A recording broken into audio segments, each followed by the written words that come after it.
Быйыл Туркияда өтө турган көчмөндөрдүн дүйнөлүк 4-оюндарында көкбөрү тайгазаны жок ойнолмой болду. Мындай чечимге кечээ 22 февралда Туркияда болгон этно оюндар конфедерациясынын жыйынында кабыл алынды.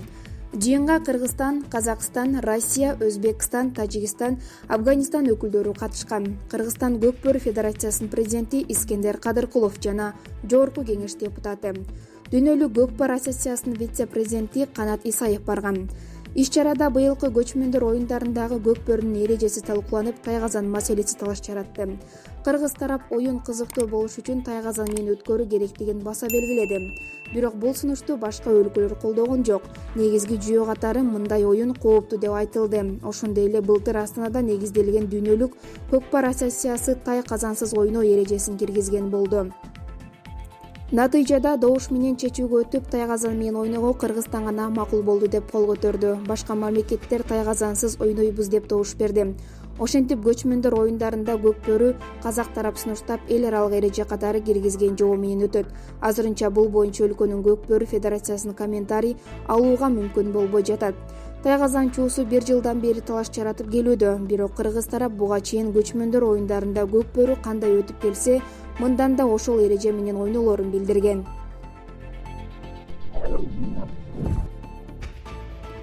Демократиялык партия түзүү демилгесин көтөргөн топтун мүчөсү, Коопсуздук кеңештин мурдагы катчысы Төлеген Жукеевке Алматынын административдик соту 53 000 теңге айып салды. Ишемби күнү кечинде сот ага Астана аянтындагы мыйзамсыз митингге катышкан деген айып койгон.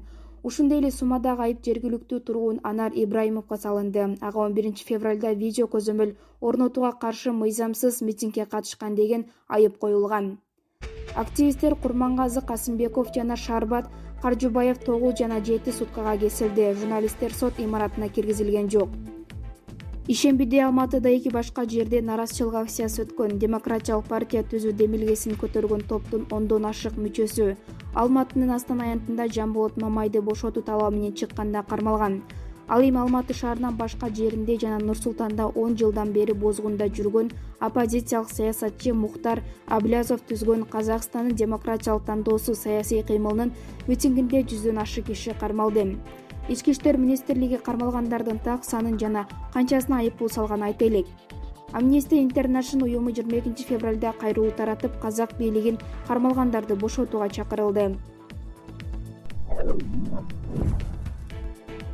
Атамекен партиясынын лидери Өмүрбек Текебаев 22 февралда партиянын Бишкекте өткөн жыйынында сүйлөп жатып, өкмөттү сындады. Текебаев өлкөдө экономика, инвестициялык өнөр жай сыяктуу бардык тармак туңгуюкка кептелгенин белгилеп, мунун баарына өкмөттү күнөөлөдү. Абал чатак, экономиканын өсүшү басаңдады, түз инвестиция өлкөгө келбей калды.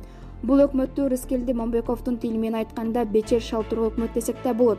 Өкмөт демилгени жоготту, демилге көчөнүн колуна өттү. Өкмөт келечекти көрө билип, алдын ала планы болушу керек. Өкмөттүн кадыр баркы жок. Жалтак болсо эл ызылдап чыкканда артка кетеңдешет. Мындай учурда ири долбоор ишке ашпайт. Өкмөт жетекчи болгондордун ордуна жетелеме болуп калды. Бул коркунучтун жеткен чеги. Өмүрбек Текебаев өкмөт түп тамырынан жаңыланууга муктаж экенин, алдыдагы шайлоо акыйкат өтсө бул ишке ашыруун кошумчалады. Атамекен партиясынын шаардык конференциясында съездерге делегаттарга шаардык уюмдун төрагасын, шаардык уюмдун саясий кеңешинин мүчөлөрүн кайра шайлоого өттү. Партиянын республикалык съезди 20 мартта белгиленди. Текебаев менен мурдагы элчи Дүйшөнкул Чотонов орусиялык жарандар Леонид Маевский менен Алексей Модинден пара алган деген көрсөтмө негизинде 2017 жылы ар бири 8 жылдан түрмөгө кесилген. Сот жарандын 2 саясатчы ошол кездеги президент Алмазбек Атамбаевдин бийлигинин куугунтугу катары баалап келишет. Жогорку сот 2019 жылы ишти жаңы ачылган жагдайларга байланыштуу карап, мурдагы чечимдердин баарын жокко чыгарган жана Текебаев менен Чотоновду сот залынан бошоткон. Иш райондук сотко кайра каралууда.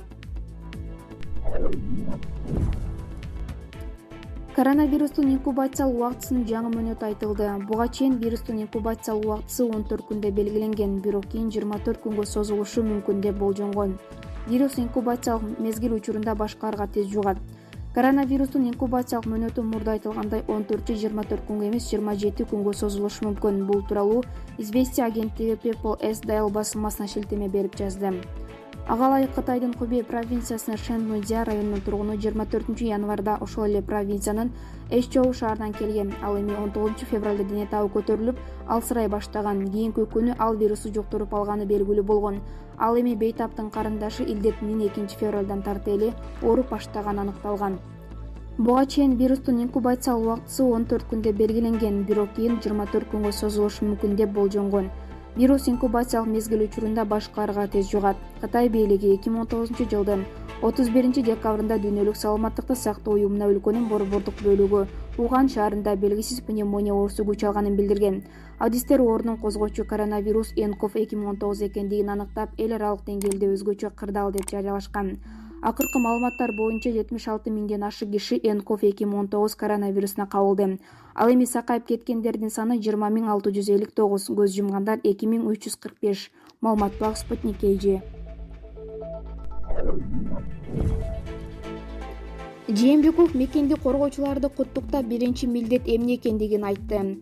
Мамлекет башчы Кыргызстандын тарыхында кармандыктын изин калтырган аталардын элесине урпактары тазим кыларын айткан. Президент Сооронбай Жээнбеков бүгүн 23 февралда ата мекенди коргоо күнү менен куттуктап, коопсуздукту камсыз кылуу мамлекеттик саясаттын артыкчылыктуу багыт экендигин айтты. Бул тууралуу мамлекет башчынын маалымат кызматынан кабарлашты. Өлкөбүздүн тарыхында кармандыктын изин калтырган аталарыбыздын элесине тазим кылабыз. Улуу ата мекендик согуштун ардагерлерине сый-урмат көрсөтөбүз. Биздин жарандарыбыздын тынчтыгын жана бейпил турмушун коргоп, аскер турмушунун катаал сыноолорунан татыктуу өтүп жаткан жоокерлерибизди куттуктап, аларга ыраазычылык билдиребиз деп айтылган куттуктоодо. Ал коопсуздукту камсыз кылуу мамлекеттик саясаттын артыкчылыктуу багыт экендигин айтып, мекенди коргоочу коомдогу эң зарыл жана ардактуу кесип бойдон каларын белгилеген.